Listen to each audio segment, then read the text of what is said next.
my self-care was Mm-hmm. lacking because I was so busy caring for everyone Everything else. else. Oh my gosh. So Yes. this brought a little bit more harmony and balance to my life where I can make space to really care for Amber as Yes. I'm caring for my clients. And the more I learn to care for myself, the more I can really give to my clients.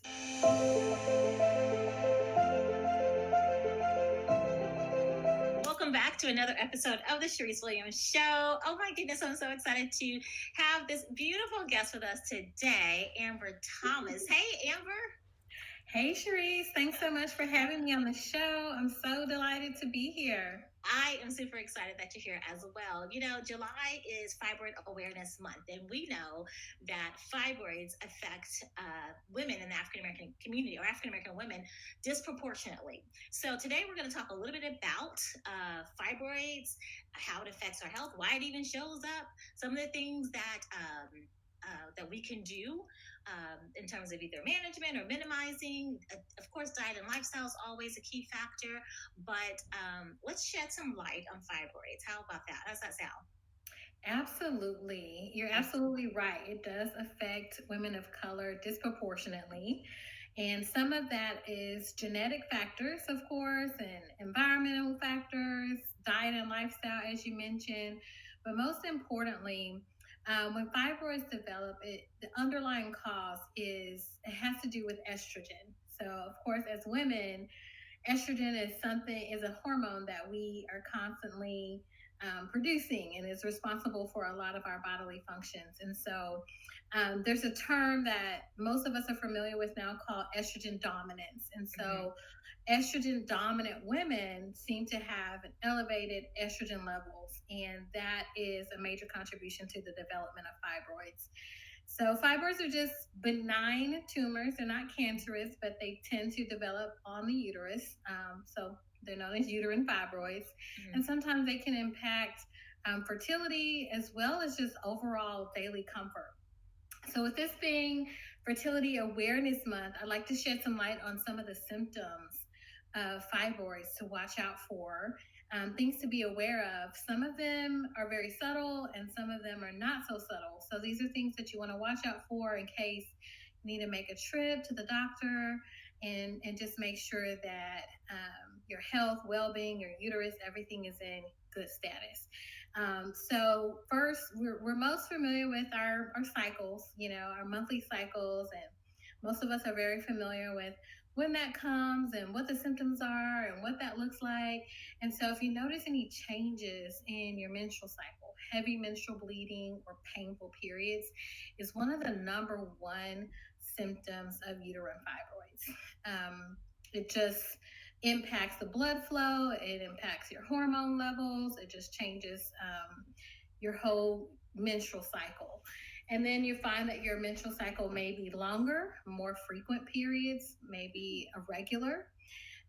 Along with that, you may feel more pelvic pressure or pain with your cycles, frequent urination, trouble urinating, especially if it's a larger fibroid that may be embedded on other areas, other organs, other your bladder. Your uterus is very close to your bladder, so it can affect urination. And then sometimes, if it's big enough, you can actually see it protruding on the outside, like For a sure. distended area in your abdomen could indicate that there's a fibroid present. Constipation can also be an indication that there's a fibroid present.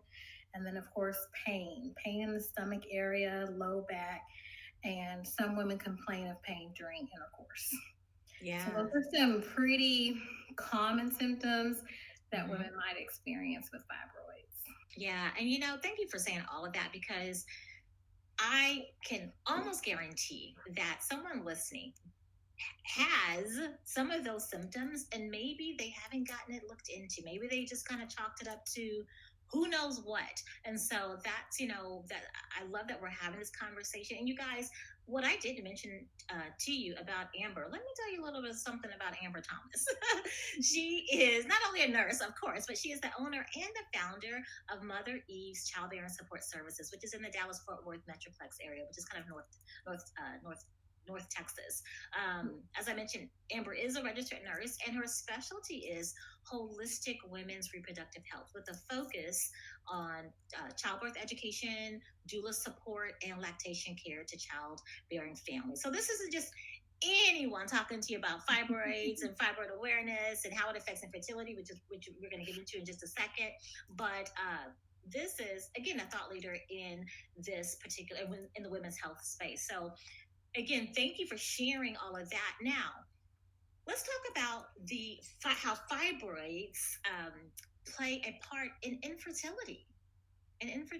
Right? So, Absolutely. With fibroids, it's mainly related to the size. Sometimes it can be really small, it can be 1 centimeter, or sometimes it can be the size of a grapefruit.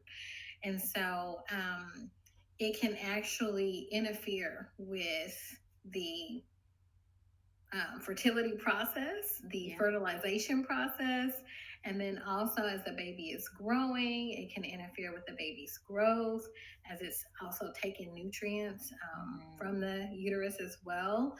And then it can impact the delivery process as well. So, like a lot of women with fibroids may have to deliver by C-section because there's a blockage in the vaginal canal. Many women need to have the fibroids removed before they can get pregnant, even before they can stay pregnant. So, mostly it's just a blockage that interferes with the whole fertility process. Yeah.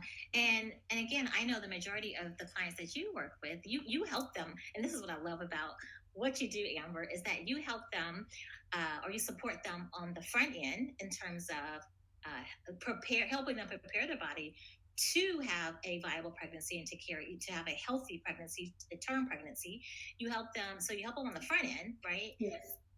Help support them as they are carrying their baby, and then even postpartum and with the whole lactation piece of it. And so share with us, like, how did you go from, and you were a L&D nurse, right? Labor and delivery nurse? Right. Yeah. So tell us a little bit about that, because I know everyone always loves to know like the journey. Like, how did she go from being a bedside nurse to being an entrepreneur, having her own business and CEO of her business? So take us on that journey. Actually, it's kind of funny because I actually started off as a doula. Okay. I was a doula before I became a nurse. So I knew I always wanted to work with pregnant families. I knew I wanted to really help deliver babies. So my original goal was to be an OBGYN. I knew that, yeah. Because that's all I knew. I knew that that's how you help deliver babies, was to be a doctor and be an OBGYN. So I went to school, I went to TWU and majored in biology pre-med and was planning on being an OBGYN. But while I was at TWU, we took a field trip in one of my women's studies classes to a birthing center that was nearby the school.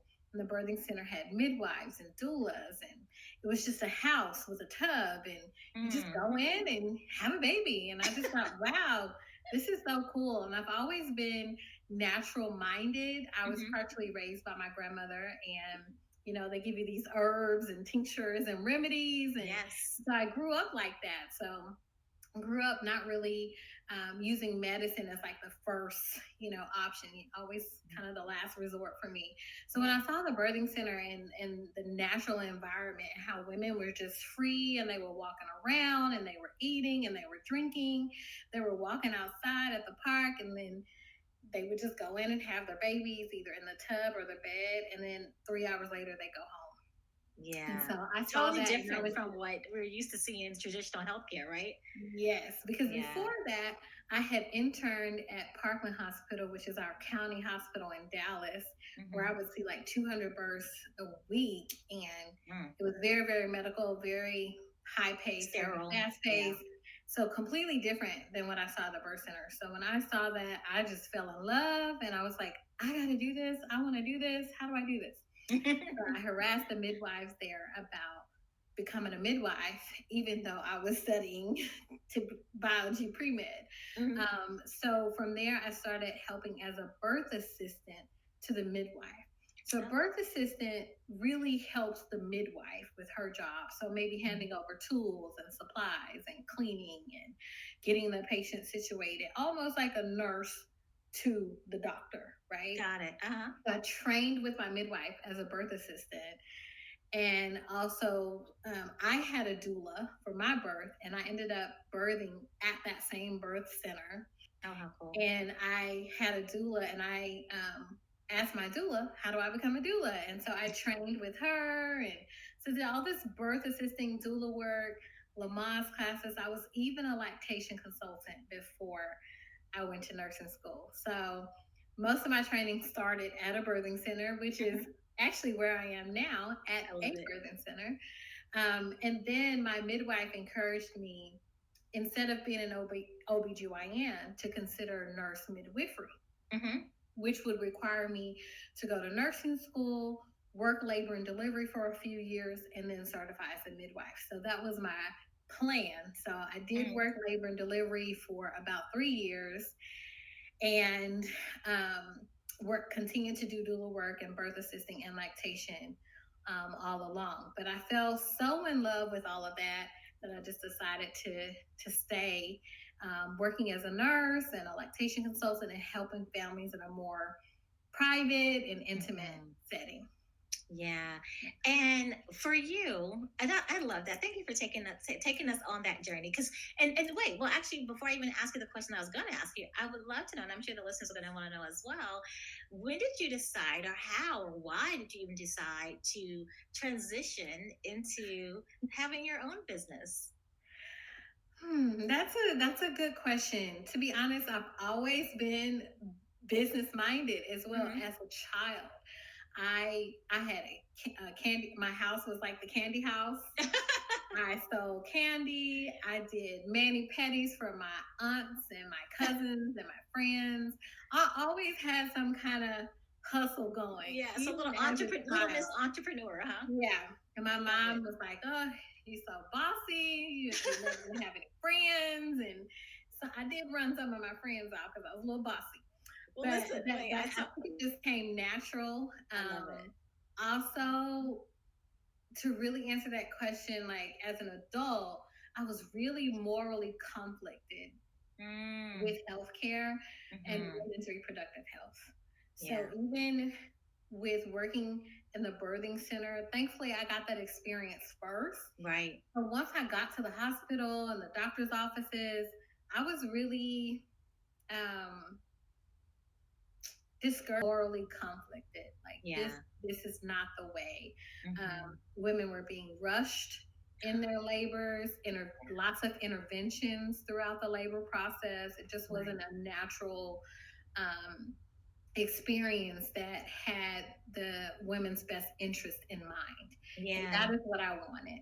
I wanted to be able to deliver holistic care that contributed to positive outcomes, especially Mm-hmm. for women of color, being that there is a very high rate of maternal and infant mortality among women of color. Yeah. I believe some of the practices at the hospital sometimes can contribute to that. And so I wanted to deliver care in a way that made women feel comfortable, made them feel a part of their experience, a part of the health team, to give them some advocacy and some control over their experiences. So that's I love really that. the education piece of what I do.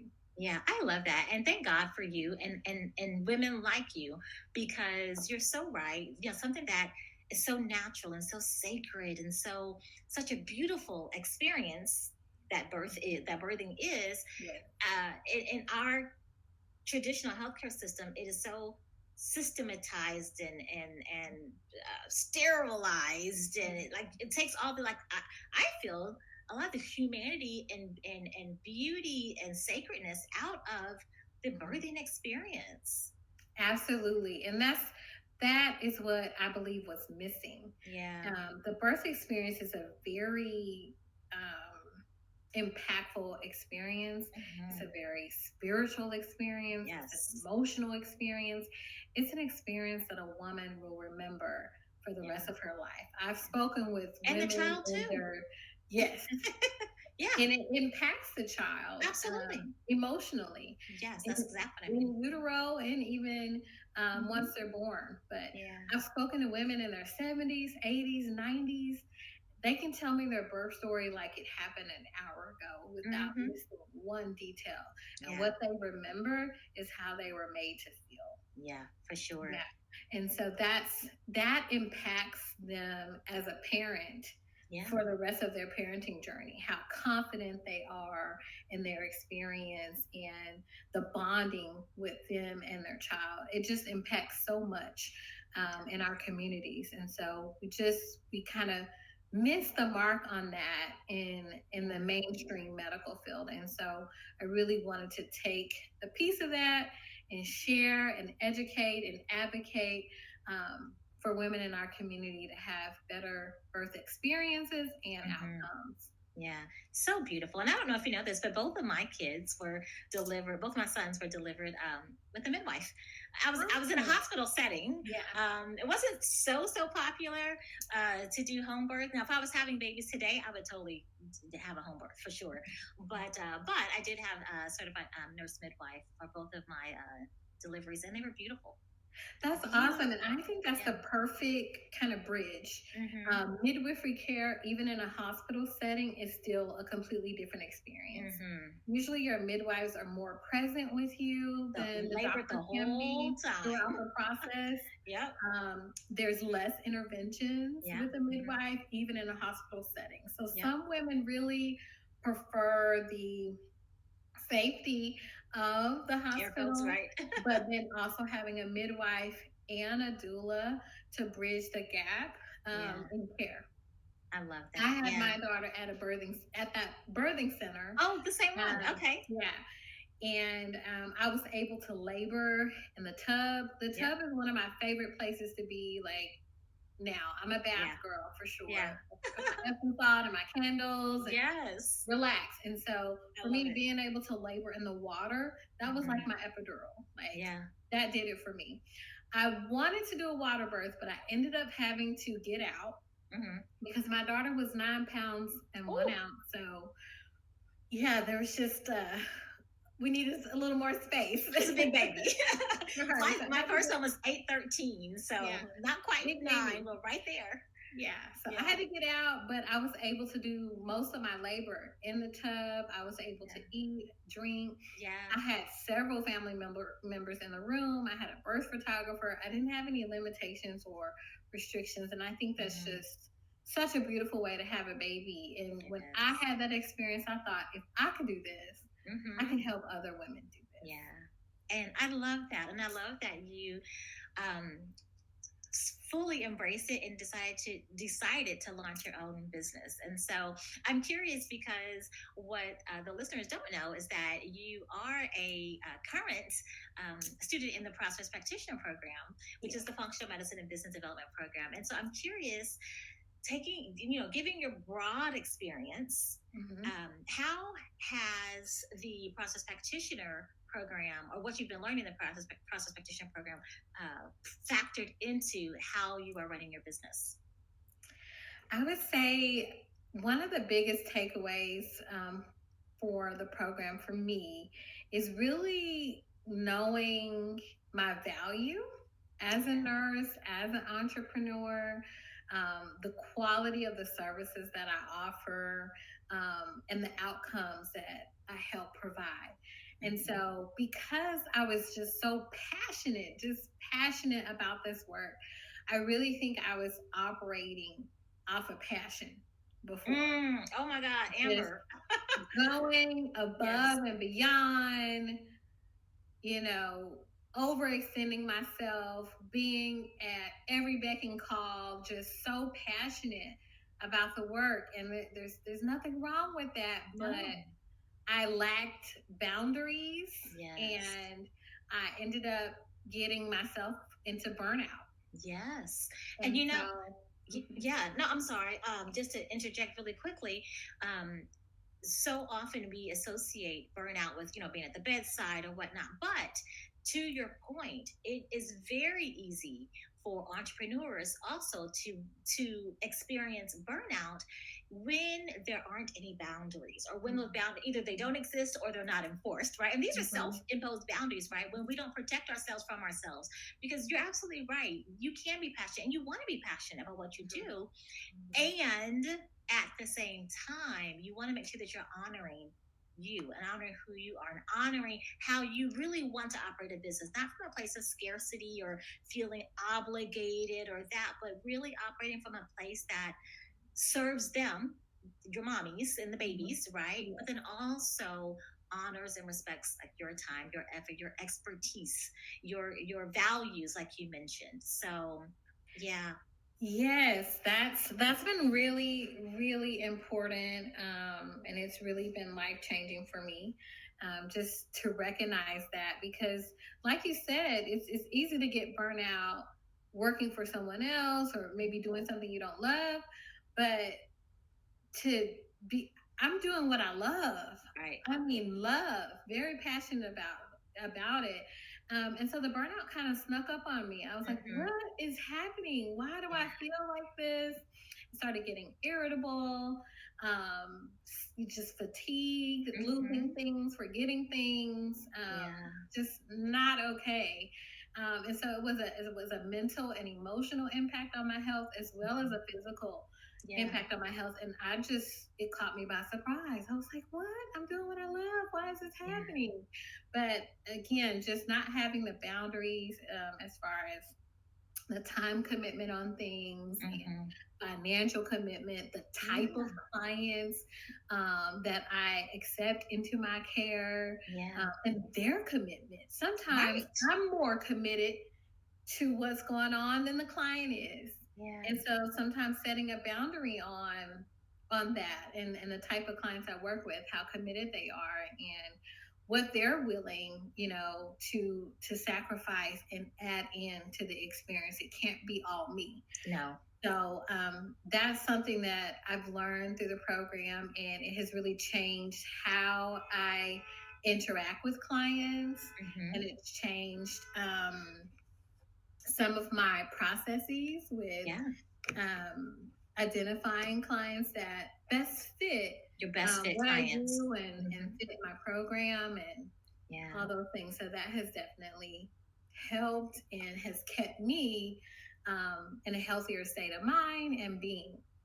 Yeah, I love that. And if I can just throw this out there, just from when you first entered the program till now, you have like a new, what I see, a new like zeal and excitement, like a renewed passion and excitement for your business. That's what I can say. I've personally witnessed. Yeah. Absolutely. And I felt like when I joined the program, I felt like something was missing, and I wasn't quite sure what that was. And then I was also working on myself, working on my own health. So with burnout and everything that was going on as a doula, being on call, you could leave at 3 a.m. and not come back for another 24, 36 hours, And so over time, this has really wreaked havoc on my health. And so I found out that even I had some health issues. I found out that I had low thyroid function, stress-induced low thyroid function, a little bit of a goiter on my thyroid. I also found out that I had endometriosis. And so these are some things that are a result of inflammation and stress and hormones being out of balance.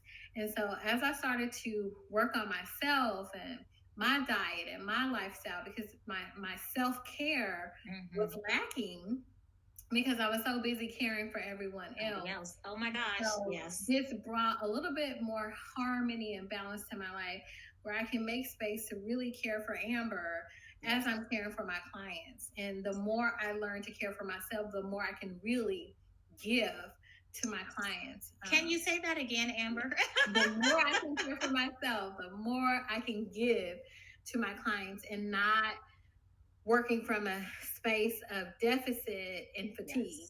And Absolutely. I'm going in telling my client, hey, you need to get more sleep. You need to eat good. You need to do this. And here I am about to pass out while I'm trying to Right. eat. So just taking care of myself. And so I, I really got into transitioning and pivoting fully into more of a holistic wellness role. Mm-hmm. One, by trying to solve my own health problems Mm-hmm. naturally.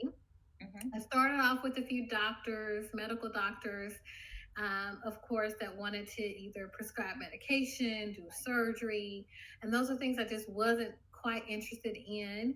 Mm-hmm. And so I then found some more holistic functional medicine doctors who were able to help me really identify the things that were out of balance and make suggestions specifically for getting those things in balance. So particularly again, my thyroid and the Mm-hmm. endometriosis. And so those are my own struggles with which for some women those can be reasons why they struggle with infertility. Yes, for sure. I wasn't focused on fertility for myself because I'm not trying to get pregnant, but I did wanted to heal the inflammation in Sure. my body, and of course not have to deal with other, side effects and things of that nature. So Right. while trying to heal myself, I also found ways that I can help my clients who were struggling with infertility. So Yeah. that's number one, me working on my own Yes. health. And then number two, as a lactation consultant and doula, I kind of went down a rabbit hole where I noticed that my clients who had low milk production, if I looked back on their intake form, I could also see that infertility was listed on their form. Either Mm-hmm. they had IVF, they had history of multiple miscarriages, they had history of irregular periods. There's just, I could kind of trace it Mm-hmm. back. And I ended up taking a low milk production or no, low milk supply specialist Mm-hmm. certification, where I discovered that the hormonal imbalances during the lactation and pregnancy process also contributed to low supply Yep. infertility. Yeah. So I just kind of traced it all back. And what happened was, as a lactation consultant with that specialty, I was then able to look at labs, which is Mm-hmm. normally not in a lactation consultant scope of practice. But Mm-hmm. as an RN, IBCLC, you can evaluate the labs and work with a doctor or midwife to help you um, diagnose. The doctor or midwife can Mm-hmm. diagnose and actually treat. So with me being connected to birthing centers and midwives, I would ask them, hey, can you look at these labs, the DHEA, the Mm-hmm. iron, the prolactin, some of these hormonal labs that their main doctor was not looking at and Right. even refused to look at. The midwives would order those labs for me, and I would look at them and we'd look at them together and see that they were out of balance. And Yeah. so from there, we were able to recommend some supplements, some diet changes, exercise, different things to help get these hormones back in balance.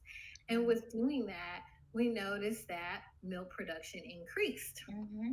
From there, in the long term, later, those same women who got pregnant via IVF will call back maybe a year or two later and say, hey, I just got pregnant naturally. And I Mm. think it's from those supplements and all those changes that we made when Yeah. we were working on my milk production. Yeah. So that's when I realized that there was a The connection there, connection. that if Yeah. I could help women increase their milk supply, I Yeah. could also help them with fertility. Yeah, I love that. And I love that now that you're in the process practitioner program, one, you can order your own labs. Two, you know Yes, how to read them, interpret them, right? Or you're in the yes, process of learning how to interpret them. And then, which allows you to create a better treatment plan, if you will, for your clients, right? absolutely. And that's another great thing that the program has done for me. I'm more independent now when it comes to ordering labs, interpreting labs, and making suggestions and developing programs some short term, but mostly long term programs to Yeah. help women get their hormones in balance, reduce inflammation, reduce fatigue, and have a healthier garden for their babies to Oh, grow I love in. that. Their garden. I love that. I love that. And I know that recently we just celebrated a win for you. You've had lots of wins since you've been in the program, but one particular win that's coming to mind is you just enrolled someone into your root cause blood work analysis, right? Yes, I did. And so we're now offering root cause blood work analysis, Mm-hmm. particularly for women who are struggling with fertility and wanting to get pregnant. So I do have actually a few new clients who are trying to get pregnant and are just fed up with not getting anywhere, not Yeah. getting the support that they need from their doctors. And so I was able to enroll three new clients into the root cause blood work analysis, where I'm able to really do a deep dive into their lab work and not just focus on getting pregnant, but everything that could be going on Yes. with them, their blood sugar levels, their Literally iron holistic health. levels. Yeah, holistic health, Yeah. things that can really affect their overall bodily function. And Yeah. so getting all those things in balance can naturally help. If we have a healthy garden, like I said, then naturally we'd be able to get pregnant. That's right. I love that. And I remember it was not too long ago. I feel like everything was yesterday, but a couple of weeks ago, we were actually on our process practitioner program call, on a Thursday night call, and you were texting your client, and you were like, "Well, how much should I charge?" And we were like, "We should charge this amount," or how does this feel? How does this amount feel for you? You were like, "Oh, I don't know," but then you're like, "I think I can charge this amount," and then you texted the young lady, and then you were like, "She just paid!" Like literally, you got the Yes. notification that you got a paid client right then and there on the call, which is really exciting. Yes, and that's another thing the program has done for me, just boosted the confidence and provided reassurance that there are clients that will pay Out of what I'm pocket, yeah, worth and yeah, will want the quality of services that I can provide. So that, very, very reassuring yeah. and boosting my confidence there. Absolutely, I love that. And you just recently completed Transcendence, which is the 12-week mindset program, or it is a mindset, but it's also a identity evolution program that's part of the process practitioner program. So I would love for you to share, like maybe your one biggest takeaway from Transcendence, because mindset. We know that mindset plays a huge part in Mhm. how we show up in our business, what we are willing. The word tolerate always comes up. What is acceptable, and Mhm. what's acceptable now, right? Maybe something that we have been tolerating, but we're Mhm. like, no, no, no, that's not who I am now. Yeah. So, and of course, it plays a huge part in how we choose to even price our services. So, I'm Mhm. just curious to hear from you in your own words. What was maybe your biggest takeaway from Transcendence? Yeah, like you just said, that's not who I am now. I think we all have a vision of who we want to be, Mm-hmm. the woman that we want to be, the person that we want to be in our Yeah. future. We're all kind of striving towards that. We have our current self and our current life, and then we have a goal that we're working towards, Yeah. whether it's becoming a certain version of yourself or Yeah. more success in your business, whatever it may be. And so, what I've learned in the program is really functioning more in the version of the person I want to become and Yeah. becoming her on a daily basis. And so, just encouraging myself from that standpoint Mm-hmm. instead of operating in a deficit, like, Yeah. or in a scarcity mentality, Yeah. more operating in abundance. And so, ultimately, I think it boils down to self love. Yes. And when I make decisions, thinking about, is this an act of self love? Am I taking care of myself I love that. when I make this decision? Is this decision going to pour into me? Is Yeah. accepting this client going to help me demonstrate self-love, or is it going to put me in anxiety and burnout and all those things? Huge. Listen, that So is a very really important just question. evaluating Yeah. my decisions, my interactions, my encounters in my personal life and in my business, Right. with that lens. I love that. I love that. And it's been so beautiful to just witness your growth and your evolution during that 12 weeks, during the past 12 weeks. It's been beautiful. And you really stepping into that next level version of yourself. So I'm so super proud of you. And like I said, it's just been beautiful to witness the process. Thank you. I appreciate that. It's been beautiful being a part of the process. Yeah, the process of becoming your next level version. So I love that, and we all have a next level version. And here's the thing: we never like tap out or max out. We are always evolving. We are always evolving. But one thing that I heard you say, which is so powerful, so I just want to kind of underscore this, is now operating from a place where you're making decisions from your higher self, making decisions from that next level version of you, not from the current level version. Because what we know is when we continue to make decisions, whether they're life decisions or business decisions, based on our current identity, right, based on where we currently are, we get more of the same. We get more of what we're getting. And if that's not part of your vision, then we know we have to evolve. Well, we get to evolve. I don't want to say have to because we don't have to do anything, but we get to evolve into the woman, the business owner, the entrepreneur, the mother, the wife who makes decisions from her higher self, her next level self. So beautiful, Amber. Absolutely. Beautiful. It's been an incredible journey. Yeah. I've learned a lot more about myself. Yeah. I love to learn in general. Love to learn. I'm a forever student. So yeah. But to be a student of self, yes, different experience. So that's been very rewarding. The changes are evident, in my household. They're evident with clients, and so it's also been great to even watch myself grow and blossom into the woman that I want to become. Yeah, that you are becoming. Yes, that I am becoming. That's right. That's right. That's right. So much wisdom, Amber. So much wisdom that you shared today. If there's one thing that you would love to leave everyone with, one thought or one thought that you would love to leave everyone with, whether it's related to fibroid awareness, whether it's related to infertility, lactation, whether it's related to pivoting from nursing to entrepreneurship or anywhere in between, honoring self and creating boundaries. Like, what's the one thing that you would love for our listeners to leave with? Yeah. So, I mean, as women, we do a lot. We have a lot of responsibilities. We carry a lot. Yes. The older I get and the more responsibilities I get as a nurse, as a wife, as a mom, I just realize that there's just a lot of weight on our shoulders. And so with that, I think we can get lost in that. We can get lost in taking care of other people and things and making sure everything's running. So just to wrap it up, really based on everything that we said today, what I would leave with is to take care of you. Yes.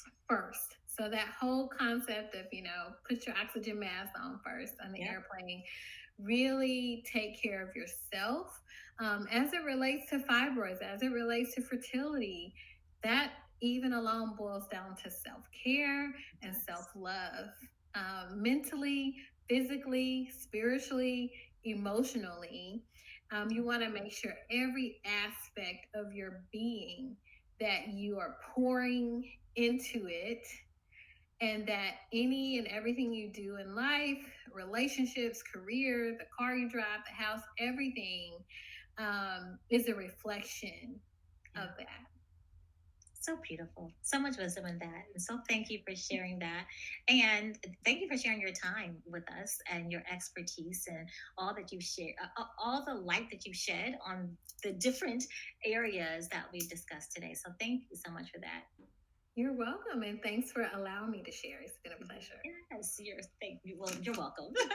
And so now, are you ready for some rapid fire? Just some fun questions. Okay, I guess. Y'all, I gotta tell you, Amber was like, I don't want to do that. I'm like, oh, it's gonna be fun. That's always my answer. It's gonna be fun, which it is. Okay, so here we go. We'll start off with something super simple, Amber, nothing major. Who was your childhood celebrity crush? So I'd have to say Will Smith. I remember at the age of 9, that's when the movie Bad Boys came out. You Oh, remember that oh my movie? gosh. The Yeah, first yeah. one. The first one. I've And seen all of them. Will was running in slow motion with his shirt off. And at 9 years old, I was like, "Oh, that's my husband. That's my man." That is so And I also funny. grew up watching the Fresh Prince of Bel Air, Yeah. and he had such a great sense of humor, and so Yeah. that was my childhood crush. So Will Smith. That's cool. I love it. I love it. I love it. Okay, next question.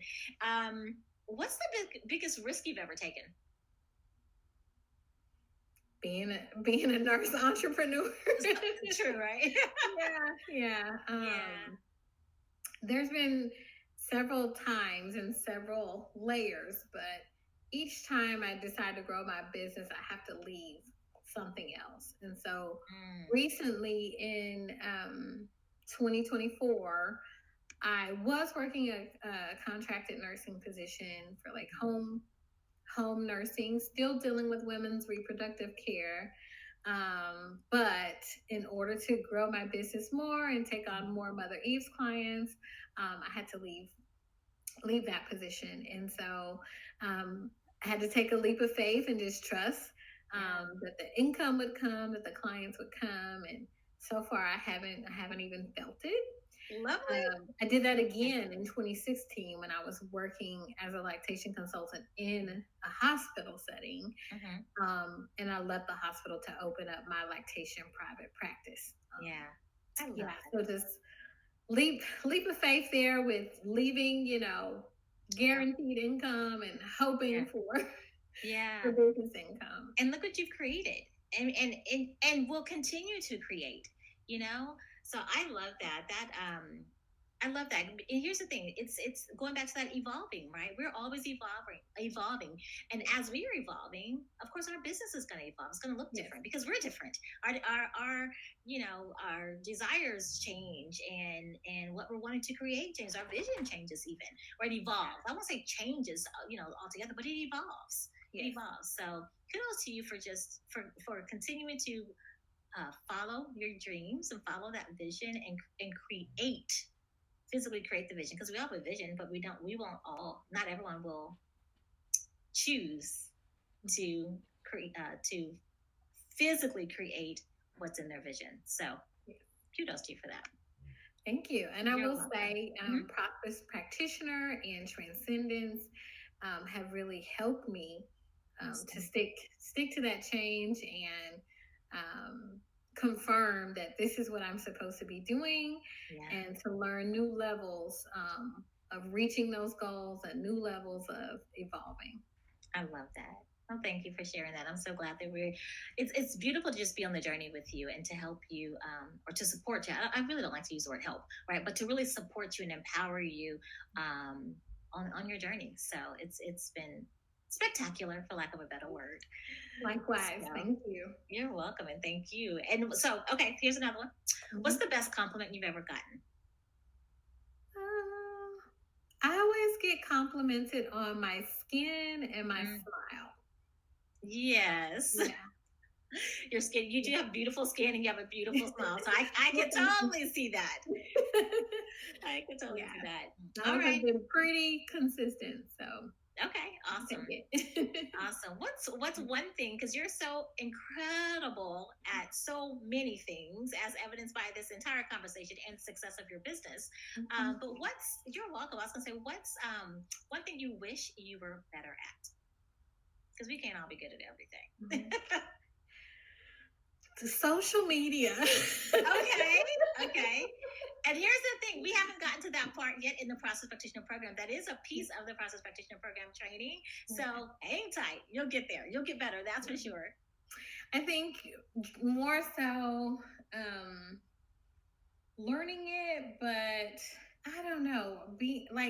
I like doing a podcast because it's one-on-one, it's intimate. But something about just like doing Instagram reels and like being, on video, just I need to get more comfortable with doing that. Well, I got you on that. So that I won't be the best kept secret. No, because we will not be having that. Absolutely not. Absolutely not. So I totally got you on that. So no worries there. So there's definitely something that we'll work on together. All right. So last question. If you were stranded on a deserted island and you could only have one thing, what would that one thing be? Is food an option? I mean, hey, listen, absolutely. We gotta have food. I should probably say water, but food. Right. You should probably say water. But here's the thing: if you're on an island, you're surrounded by water. So right, that's true. So maybe it is. I need food. Yeah. Any particular food? Like, what is like a must-have? Like, if you could only have one thing, what would you want? Bread. Any kind of bread. Well, that'll keep you full. Food, bread, and water. Hey, I know the Bible says you can't live off of bread alone, but you're gonna try. I feel like I can live off of bread alone. Oh my gosh, I am definitely a bread lover as well. I'm a bread lover as well, so I can totally relate to that. But for me, I think like if we're going with food, I would have to have fruit. Like I love fruit, and you and I both share that. Yeah, watermelon is my favorite. Yes. So, yeah, that's probably one for me. So, oh my God, this has been so fun. Thank you for giving us an inside look into just who Amber is as a person, as the phenomenal woman that you are. Thank you so much. You are welcome. And thank you to all of you that are listening. As always, I love you. I appreciate you. And I will see you next time on the Charyse Williams Show. Bye for now.